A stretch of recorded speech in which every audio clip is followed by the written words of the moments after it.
Awesome. So we had a lot of people email me yesterday saying that they couldn't come today. And so I was expecting about this many people. Last week we started to talk about algorithms, and there was one other problem that I promised you would talk about, and that will lead us into the rest of this discussion. That one other problem is called the satisfiability problem, and I'll get into what that means in a moment, but I want you guys to spend just a couple minutes thinking about this question here. So given these two circuits, A and B, what inputs must you give it so that the output is always true? So for example here, we have four inputs, A, B, C, and D. A and B go into an AND gate, C goes into a NOT gate, so whatever the value of C is, it gets flipped. Then C and D go into this OR gate, and then it gets combined in an OR gate to get an output here. So for this circuit, should A be 1 or 0? Should B be 1 or 0? Should C be 1 or 0? And should D be 1 or 0 so that the output is 1? That's what this question is. Here we only have one input, A, and it goes into this AND gate. The question is, should A be 1 or 0 to get the output of 1? So if you could spend just a couple minutes thinking about that and talking with your neighbors, and then we'll come together and answer this question together. Nicola? Could you go over which of the symbols mean which kind of logic gate? Yeah, so this symbol here is and the way AND works is that the input is 1 if both inputs are 1. Or sorry, the output is 1 if both inputs are 1. This is OR. The output will be 1 if either one of the inputs is 1. Right. And this is also an OR gate. And then there's the NOT, which is the circle. Which flips it from 0 to 1 or 1 to 0. Okay. Yeah. And while you guys are talking, I'm just going to draw something on the board quickly.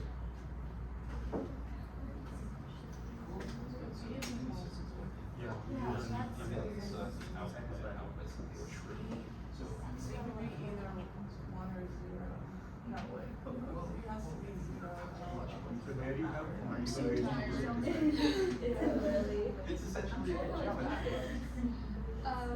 either one of these is up to the one is like 1. and then the cross is like 4. So that will good 1. So And then we're C talking would about that. be Does it matter All what is is true. So 0, which flips What it are to they 1. And then D Then would be 0. one will have to be So 1, 1, 0, 0. then I sort of And agree. they're I like- think since the last gate is One will 4, be true, either and the the circle is output of A right. and B has to be 1, or the output Yeah, of C and D has to be 1. Yeah. So you're right, the A and B Let me draw it. have to be 1, but Oh, it's yeah. possible that if there's 0 and B is 1, And- upwards.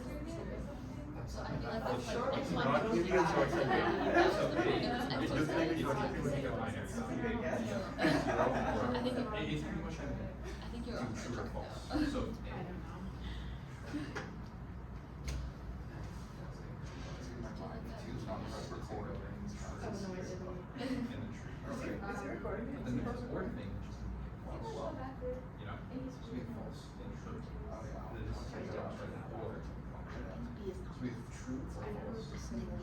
Or Oh, so true. this works, So this is true. and it's saying that A is going into both inputs of the AND gate, but it's being flipped on one end. One of them. And then it's going into the AND gate, yeah. So this was when we broke into pairs. it's not possible. Sweet. So let's start with A. Has anyone come up with a combination of inputs to make this always 1? I see some nodding. Do you want to say what it is? Anyone at this table? Sure. Yeah. So we were saying if we had A and B as 1, Okay. then C and D could be anything. Because once A and B are 1, you get 1. Yeah. Onto one of the inputs right before the final output. So then C and D could really be anything. Yeah, that's exactly right. So once A and B are 1 and you explained it, this becomes 1 here, and this is a 4, so this will always evaluate to 1. There's another thing that we could do is we could make sure that this is 1, right? So we could just set D to be 1, and then A and B could be anything, and this will output 1. Or we could set C to be 0, which will get set to 1, go through the OR gate, E1, and that would still be true. So the moral of the story is there's a lot of ways to make this circuit equal 1. A lot of possible inputs. So I wrote down a few there. How about this one? If you could tell me a way to make this one, I will hand you everything in my wallet.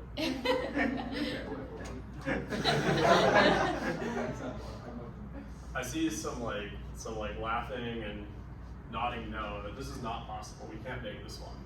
And the reason is, so if A is 0, this will be 0 because of this wire here. But if A is 1, this will be flipped to 0 and this will be 0. So this is impossible. And here we have two possibilities, right? We have, no, we can never make this one. Yes, we can possibly make this one. And these are very small examples for a larger problem called satisfiability. I'm gonna write it here. I'm gonna abbreviate it as SAT. So really what SAT is asking, or satisfiability is asking, is given a circuit and given some inputs, can you find a combination of the inputs so that it becomes true? 1. Let's talk briefly about how you might do a general algorithm. Of course, we just looked here and we said, okay, let's try some inputs and see what happens. But what if I didn't tell you the circuit in advance? You have to write an algorithm that will handle any circuit possible. Like a black box. Like a black box, yeah. How would you do that algorithm? It's a really hard question. I'll write, so say I give you this box, and I promise there's gonna be some gates in here, there's gonna be a circuit, kind of like one of those, okay? And you have some inputs, x1, x2, x3, x4, all the way up to some arbitrary number xn, okay? And what I'm telling you is you need to give me an algorithm that for any one of these circuits is going to figure out some input down the road. Maybe it's 0, 0, 1, 0, ... 1. That's going to make whatever's in here true. How would you do that?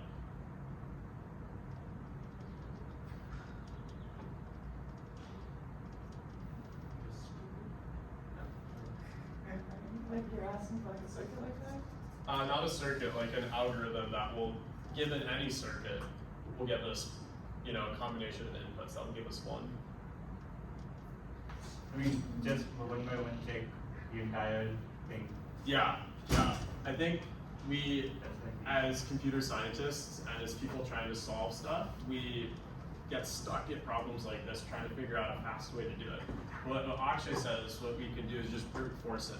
We can go through literally everything. So we'll start with all zeros, and then we'll go 0, 0, 0, 0, 1, and then we'll just literally check everything, every possible set of inputs until we get all the way down to all 1s.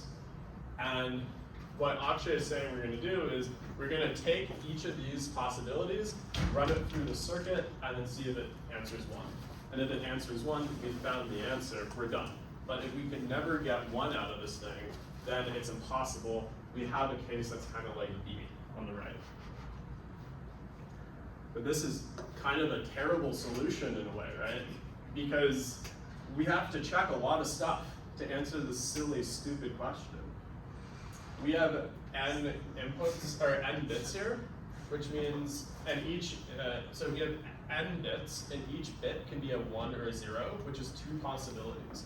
Which means, as we saw before, there are 2 to the n possible combinations here. Which means we're going to be doing 2 to the n operations. And as we talked about last week, that's by far the worst complexity that we have. The question is, can we do better? And the answer to that question, can we do better, is if you tell me how we can do better, I'll give you $1 million. We briefly alluded to that last week, but let's get into what that actually means. We started talking about this idea of search, where we're given a list of numbers and then told to find a number in that list. And we talked about 2 algorithms. It was binary search and linear search. And I'll draw this just to remind us. We have 37, 42, 10, and 100. We had our 2 techniques where linear search is we just go through the list until we find our number. And binary search is we would like start in the middle of a sorted list and discard half of it, then jump to the middle and discard half. What we reasoned together was that binary search is really fast. If I have n-sized list, so 100, a million, the length or the number of steps of the binary search algorithm is log n. Linear search was still pretty good, but it was worse because you have to check everything in your list. So we reasoned that it was, the number of steps was n. After search, we talked briefly about sorting, and we came up with two different algorithms. Or we came up with one algorithm, and then we mentioned another one.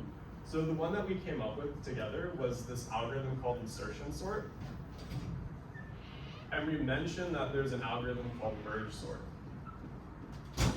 So if you would recall, what insertion sort was, is you're given an unsorted list, you go through, you find the smallest element, you take it, and you insert it into the correct spot. And then you go through and you find the smallest element, and you insert it into the correct spot over and over again. Given a size of length n, that was n squared, which is not terrible, but it's worse than n, and it's much worse than log n. And finally, we mentioned merge sort, which was another sorting algorithm. We weren't going to go into the details, and we reasoned that it was n log n. So for example, if I had 1 million elements in my list, log n, it would take me 17 tries to figure out the answer. N would take me 1 million tries. N log n would be 17 times 1 million, so 17 million. And n squared would be, quadrillion or something ridiculous. Then finally, we concluded talking about the traveling salesman problem, which was given cities and paths between the cities, where each path has some money amount.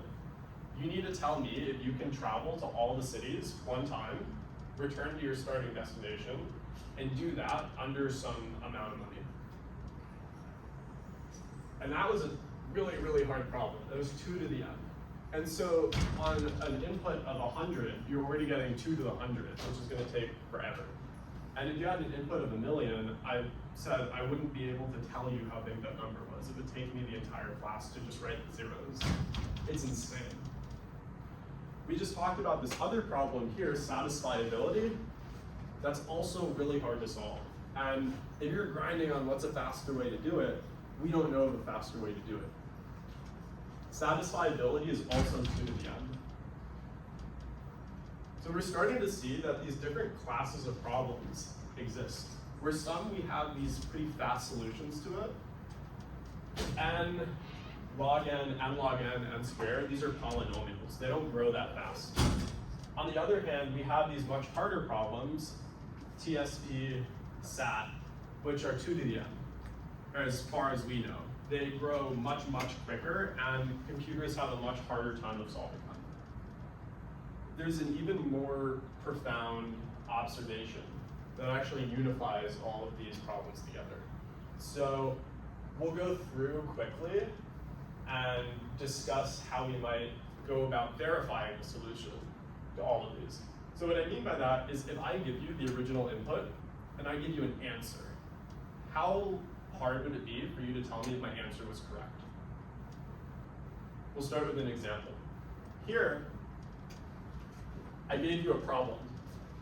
This was the circuit, and I told you to find a solution.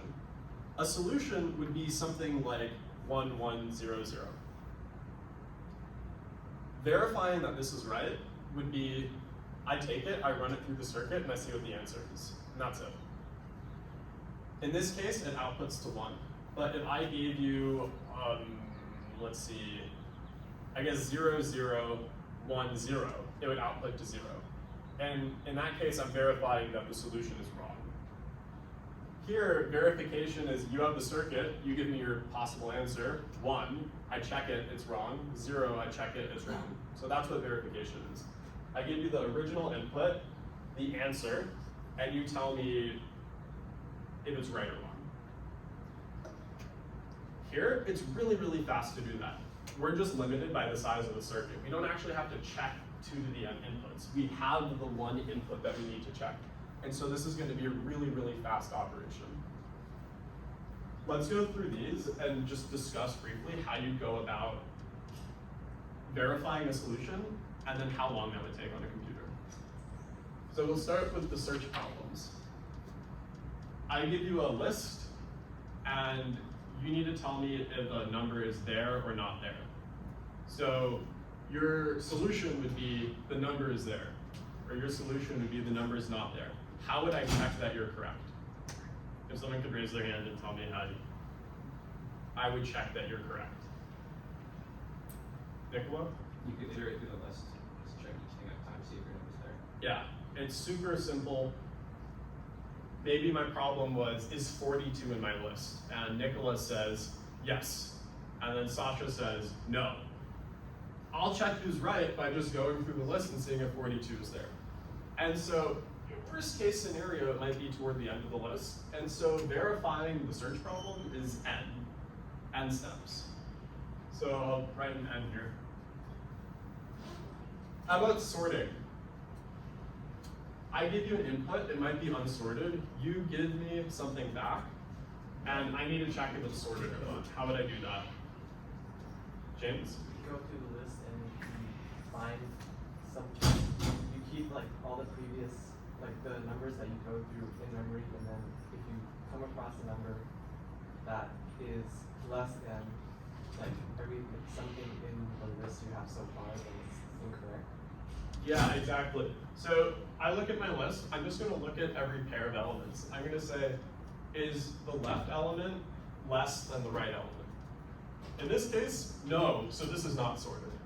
But if we have the other way around, so 10 and 37, I just say, is left less than right? Yes. Is left less than right? Yes. Is left less than right? Yes. It's sorted. Awesome. That's super easy to check. That's also gonna take us n steps super fast. How about the traveling salesman problem? We have a bunch of destinations and a total amount of money that we can spend.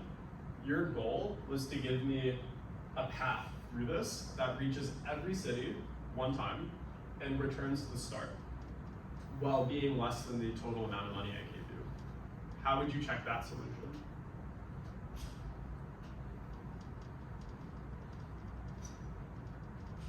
Nicola? You could brute force it, check every solution if that's the cheapest one. Almost. So in this case, what Nicola is saying is we want to find the cheapest one, but that's not what our goal is here. We're given a total amount of money we can spend. You give me a path through this system. All I want to check is that, does it satisfy the problem? Is it less than the total amount of money? It doesn't need to be the cheapest. It just needs to be less than the threshold. James? So you can just run the path and see if it is. Exactly. Yeah, that's it.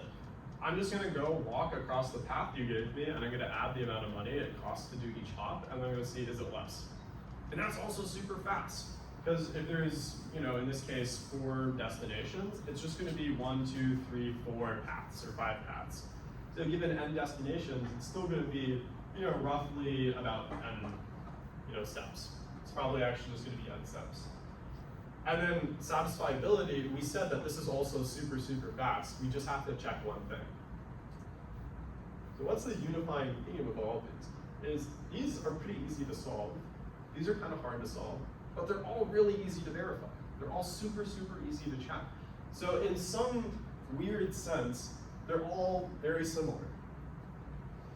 So what we'll do is we'll draw a big circle, and I'm just gonna draw some points to represent every problem. We have search, sort, traveling salesman problem, satisfiability. In some sense, these are all in a similar class of problems with each other. This is the class of problems that have a solution that's really quick to verify. And it's formally called NP. And alarm bells should be ringing because we're getting to a pretty important problem in computer science. We've all seen something different though about these problems. These are really fast to solve. These are really slow to solve. These are the 2 to the n. So in some sense, these are actually very different problems. So maybe what we could do is we could separate them into the fast to solve problems and the not fast to solve problems. This is formally called P, this class of problems. So NP is this big class of problems and P is this smaller class of problems. Are there any questions so far? James? What does the NP and P stand for? All right, so NP stands for non-deterministic polynomial time, and P I think stands for polynomial time. It's related to something called the Turing Machine that we'll talk about next, but we're gonna ignore the connection of this and Turing machines. There are tons of other problems in these classes, right? So I'm just gonna draw some points here, that we never talked about in this class. I'm just gonna close the door quickly.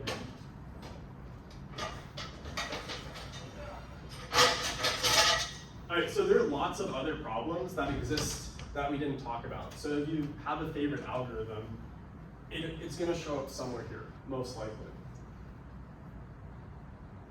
We've kind of developed this intuition that these are separate from each other. Okay? P is here, and anything in P is also in NP, but anything in NP is not necessarily in P. All right? And if that's true, then what we're saying, and I'm going to, this is super important, I want to find a good place to put this. I'll put it right here. If that's true, what we're saying is P does not equal NP. If these are different, right? If this is true, what we're saying is any problem that has a really easy to verify solution may not be fast to solve. We can verify TSP and SAT really quickly, but it might not be fast to solve it. Sasha? Did you circle, search, and sort as like easy algorithms or quick algorithms? Yeah, so what I'm saying is anything in the NP circle has a fast to verify answer. But anything in the P circle has a fast to solve solution. So if it's in P and NP, it's fast to solve and fast to verify. Seems like we're done.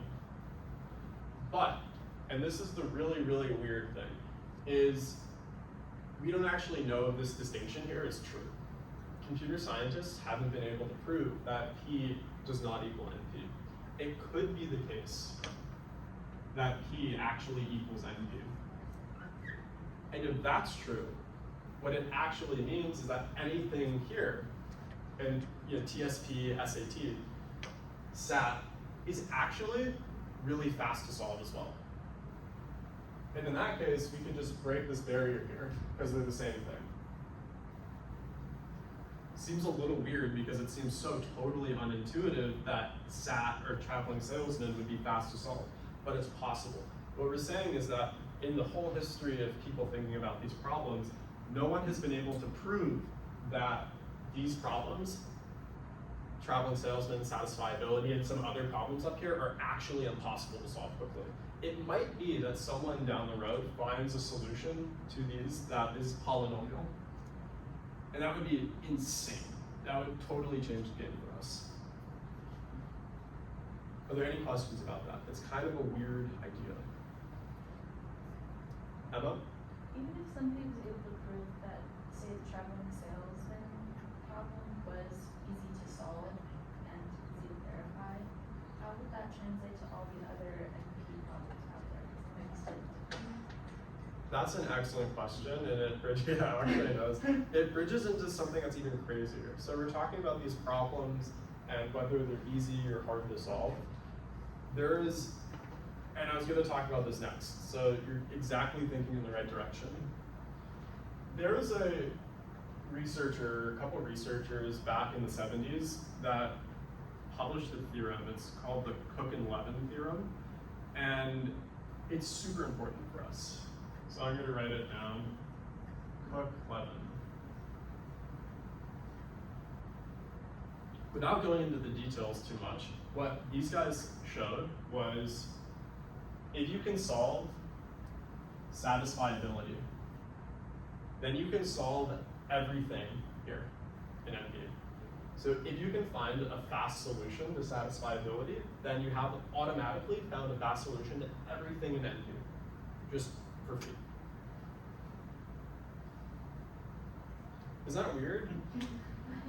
And Karp, another researcher, a couple years later, comes forward and says, hey, it's not just satisfiability. He presented 21 more problems that if you solve it, you automatically have solved all of these quickly.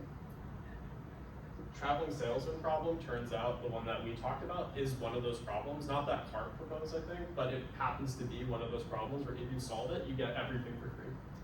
And so it turns out there's actually a subclass of problems inside of here. And these are the NP complete problems. If you can find a fast solution to any of these, you automatically get the answer to all of these. So, what's one way you could show that P equals NP? One way you could show it is if you could find a fast solution to anything here. Because then you'll find a fast solution to everything here. And when I said last class, if you can solve the traveling salesman problem, or if you can solve satisfiability, I'll give you $1 million. The reason is, this is such an enormous deal that the, it's the Millennium Prize. Which institute was it? The Cliff Institute? No, Clay. Clay Institute, yeah. The Clay Institute of Mathematics has this list of problems where if you solve it, you'll get $1 million. And also instant fame and the equivalent of a Nobel Prize and an assistant professorship. So if you can answer one of these problems for me, you'll get all of that because you're gonna solve this entire thing. The alternative is that our original intuition that you're kind of maybe organically developing is that P does not equal NP. And there's actually these separate classes here. That's also possible. It's either way, it's an open question. It hasn't been proven. And so someone might come along and show that this is the case, and that would also be a huge deal. In review, we have the class of problems that we can verify and solve. Sorry, we can verify quickly. Then we have the class of problems that we can verify quickly and also solve quickly. And then we also have this other class, NP complete, where if you solve it, you've solved everything else in this little circle we've drawn. And that's the essence of what P equals NP or P does not equal NP means. Are there any questions about that?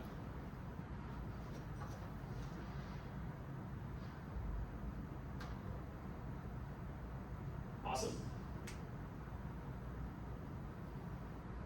We've talked a lot now about these two areas, algorithms and how hard problems are, essentially, P equals NP. And this is honestly the bread and butter of computer science. When you're interviewing for jobs or software engineering, this is the sort of thinking here you'll be given. It's a problem and you need to figure out how to get your computer to solve that problem. It's all about finding a fast solution to issues that come up in the world. Now, the thing is, we've basically taken for granted that every problem we're given, we can actually come up with a solution. There are problems beyond this class that are just impossible to solve. Never in a million years computers will ever be able to solve them. And so now we're going to change gears and talk about that class. We've seen how computers work, what they can do. Now we're going to take some time to be really pessimistic and ask the question what computers can't do. And that's going to lead us into these two topics, decidability and Gödel's incompleteness theorems, which are absolutely bonkers. So I'm going to erase some stuff, but first I want to do a little brainstorming thing. And the brainstorming thing is question, what can't computers do? Let's just talk about it. So feel free to raise your hand or just shout out, what are some things that computers can never in a million years do? And we'll list them here. I'll start us off. This is a brainstorming session. We don't have to be right. So computers can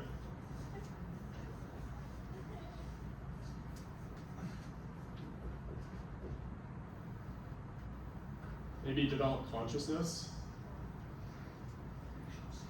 You know what? Hot take. Wait, Is that a hot take? How can we verify? That's a good question. We'll approach that in a second. So, does anyone have any other things they want written on that board? Feel emotion? Yeah, feel emotion. Hey Nicola, do you mind writing what it is? Sure. Thank you. How about, so we have consciousness, emotion.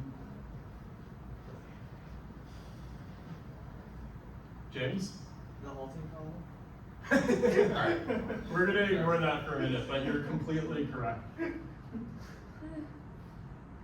Feel free to shout it out, and Nicola will write it down. Well, you guys are creative. You can tell me some Drink things. water. Yeah, drink water. That's awesome. What do you define as drink?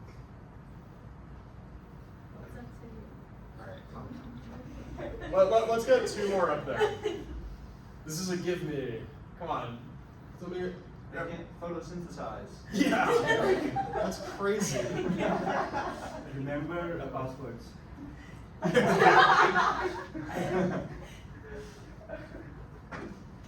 can't survive without like power. Yeah. Survive without power. That's an interesting one. Sweet. So here's a thank you, Nicola. You're welcome. We just came up with some ideas together. Give me one sec. Awesome. So here's our brainstorming session. What can computers do? They can't have consciousness. They can't feel emotion. They can't drink water. That was a really good one. They can't photosynthesize. Remember our passwords. They can't survive without power. James raised a really good point, which is maybe this is true, and maybe it's not true. But how can we possibly verify this? You know, these are really, really hard to prove. A lot of these are really hard to define. What is consciousness? What does it even mean to feel emotion? I don't know. What does it mean to drink water? It took scientists probably like several hundred years to figure this one out, photosynthesis. And so if we can't even define what these are very well, how could we have confidence that computers will never be able to do it? What we actually want is something concrete.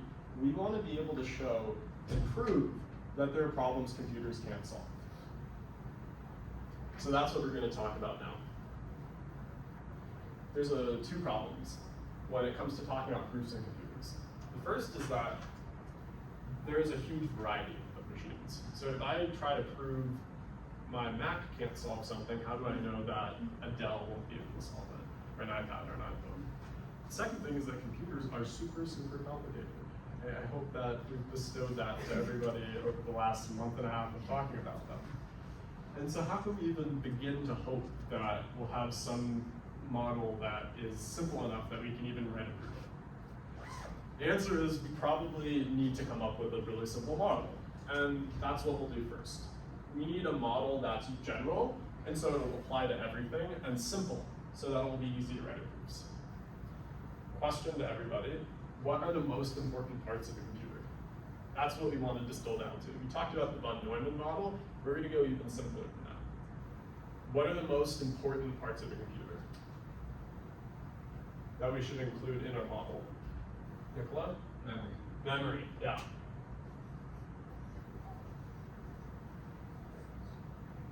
And how about a second thing? Other than this side, does anyone else have any ideas? If not, we'll come back to you, James. A hint. We talked about it a lot a couple weeks ago. It's hardware. It's on all computers. Yeah, a processor, like a CPU. In many ways, these are just the most important parts of a computer. This is where we store our instructions. This is what executes our instructions. Second question. We want to come up with the simplest vision of each of these things. So if you recall from memory, we talked about the memory hierarchy and flip-flops and all of that jazz. It was way too much. It was complicated. What's a much simpler form of memory that we could use? James? Piece of tape. piece of tape, like Scotch tape? No, film tape. Film tape. Or like an infinite long piece of tape. Okay, sweet. So, very specific, but what James is saying, yeah, and Akshay is saying more simply than piece of Scotch tape, is why don't we just do this for memory? We're gonna ignore all the details, we're just gonna have a super long list. And each cell is a memory cell. I can store something here, I can store something here, I can store something here, and on and on and on. That's really easy. And just for power, we'll make this go like really far, infinitely far. All right. James mentioned tape. This is called a tape. This goes back to computers. You can feed magnetic tape into them and store your information on magnetic tape. Let's just call this our memory array, or memory list. All right, and what's a very simple version of a CPU? We have this crazy diagram with registers and a control unit and all this stuff in it, but that's too much to think about. We need something simpler. All it should do is interact with this memory here. What's our very simple CPU going to be? Emma? Yeah, that's awesome. So what Emma's saying is we could just have a pointer. And all the CPU cares about is where it currently is, and how's it going to get around. So only like the jump instructions only. Yeah, exactly. And we'll do really simple instructions. So instead of jump, it'll just be left and right. Left and So right. only like one left or one right. Yeah, exactly. This is our model. We have memory, and we have a pointer that's going to go left and right along it. So it might start here, and then come here, then here, then here, then here, and say, I missed it, I'm going to go back. No, I'm going to go forward again. And if we want it to be useful, and if we want this guy to be interacting with our memory, in addition to going left and right, it should also be able to store data and load data. Exactly. So what this guy is going to do is it's going to say, hey, I want to write a 0 here. I want to write a 1 here. I want to figure out what I wrote here and write it here. So I'm going to go read it. Actually, it doesn't even have load capability. We'll just know. So it just stores data. And then the one thing that it has, excuse me, is delete capability, as Akshay mentioned. So it's store and delete.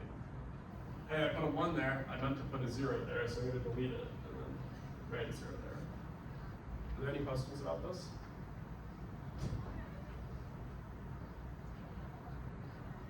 Awesome. So this thing that we just wrote down is called the Turing Machine.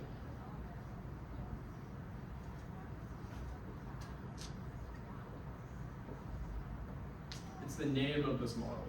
We had a von Neumann model, now we have a Turing Machine. And it's a much simpler vision of the computer. It's named after Alan Turing, who's a super famous computer scientist. If you've ever seen The Imitation Game, this is the Benedict Cumberbatch movie, that was about Alan Turing. And he's in many ways the father of computer science.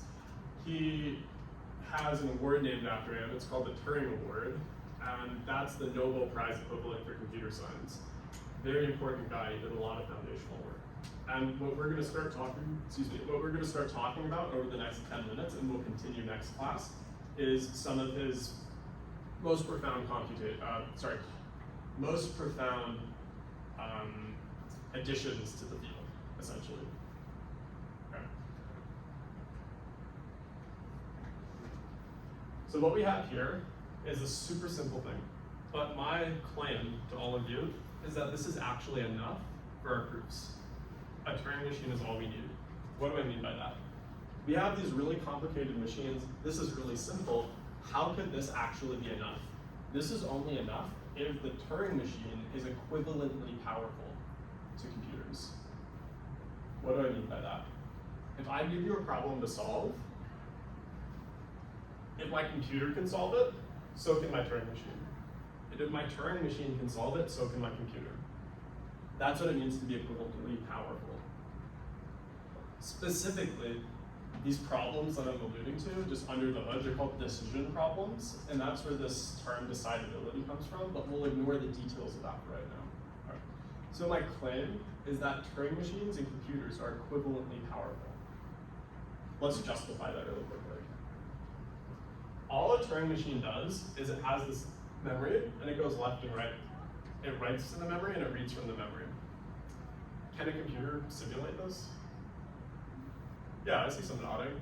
Totally easy. Write a computer program that has memory, and writes to memory and reads from memory, goes left and right along the memory, and just interacts with it. That's all it takes. So what that tells us is if a computer can simulate a Turing machine, then any problem a Turing machine can solve, a computer can just simulate the Turing machine to solve it. So the computer can also solve it. We've done one direction, the proof per se. The other thing is, can a Turing machine simulate a computer?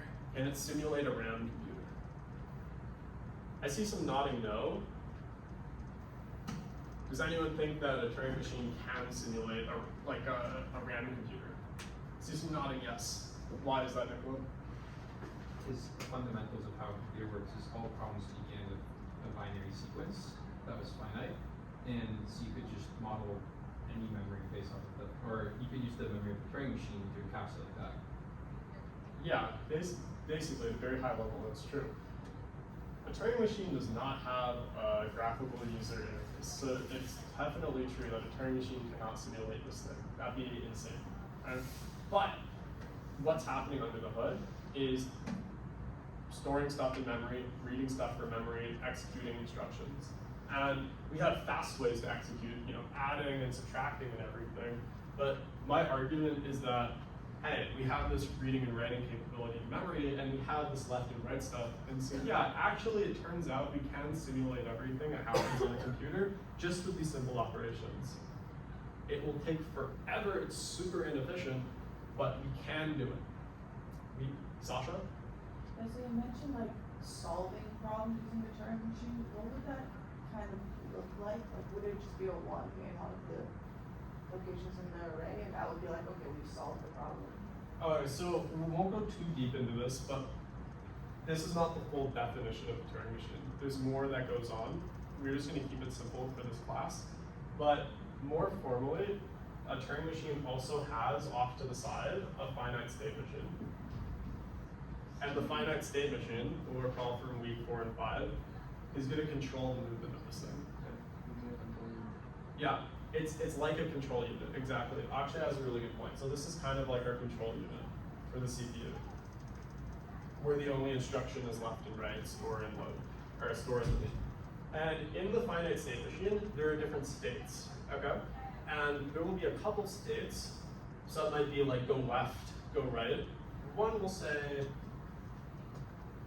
accept. I'm going to draw a check mark, and there'll be a reject state probably, or maybe not. All right, and so your question is, what does it mean for the Turing machine to solve a problem? What it's going to do is it's going to load the data, and it's going to play around with the data. It's going to check if the data is fitting the format of the solution, and if it is, it'll end up in this accept state in its control unit finite state machine, and it will say, we did it, we solved the problem. And then it also might end up in a reject state saying we weren't able to find a solution.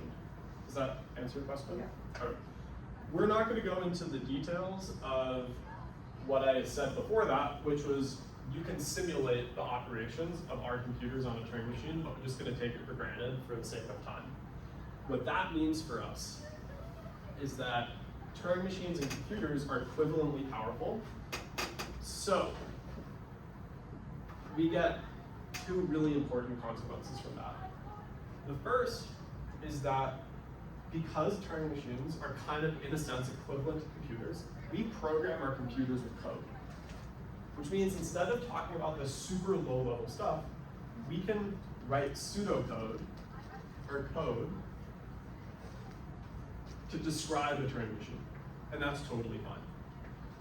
I give a Python program to my computer and it runs. I can also write a Python program, and in a sense, that also just relates to this, because they're equivalently powerful. The second thing, and this is the really important thing for us, Just gonna write the word proof. We want to prove stuff about our computers. If they're equivalently as powerful as Turing machines, you can prove stuff about Turing machines, and that will, by proxy, pertain to our computers. And in that, we've achieved the two things we set out to do, which is find a simple and general model that's going to work for us. It's super simple. We can describe it with code, and we can prove stuff about computation. Are there any questions so far? Sweet. So one thing about this, and then I'll just lay out the quick roadmap. There's this thesis called the Church-Turing thesis. The name Turing comes up again. We're talking a lot about this work in the next 2 minutes and next class. They said in the Church-Turing thesis, every real-world problem can basically be solved by a Turing machine. Every real-world decision problem, but for us, we'll just say the word problem. So what does that mean? Is if you give a problem and it has a solution, if it can be solved by anything, then it can also be solved by a Turing machine. That's kind of crazy, right? So what we're saying is not only are Turing machines equally as powerful as this, but these things, they can solve all problems essentially. That can actually be solved, right? If a problem can't be solved, these won't be able to solve it, but there's nothing else that would be able to solve it. Are there any questions about that? Does that make sense, James? Is it proved? It's a thesis. I don't think it's a provable thing, but it's a guess. It's a pretty good guess. Yeah. Can you give an example of a problem? Yeah. Let's see. What's a good example? So any leak code problem, so literally any algorithm that you ever come up with would be an example of that. And so what we talked about, search, sort, traveling salesman, satisfiability, those are all examples. Some other problem, what's a problem that can be solved? No. Yes, but no.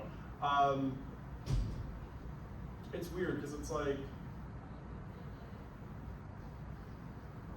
Yeah, I'm just trying to think of like a non-computer science type of problem. yeah, like, okay, so a lot of problems exist in the world that can be translated to the language of computer science. So I might need to assign all my professors to classrooms for the next quarter, right? In a way where none of their schedules interact or like overlap with each other. So that's a problem, and it turns out, you know, you can use computers to solve it, right, by framing it correctly. Another would be, I need to get to Spain over the summer, and I only have $10 to do it. What's the route that I'm going to take? That's a problem, and computers can solve it if you put the data in correctly. Another one, a really weird one, and this will be a transition to next class, is something called the halting problem. And that problem says, given a computer program, will it stop? You know, if I run it, will it eventually terminate? Turns out that computers can't solve that problem. So, looking forward, what are we going to do? We're going to talk about the halting problem in more detail, what it is, what its definition is, and we're actually going to prove with code and Turing Machine that computers will never in a million years be able to solve it, so that there are actually limits to our computers. We're going to prove that together.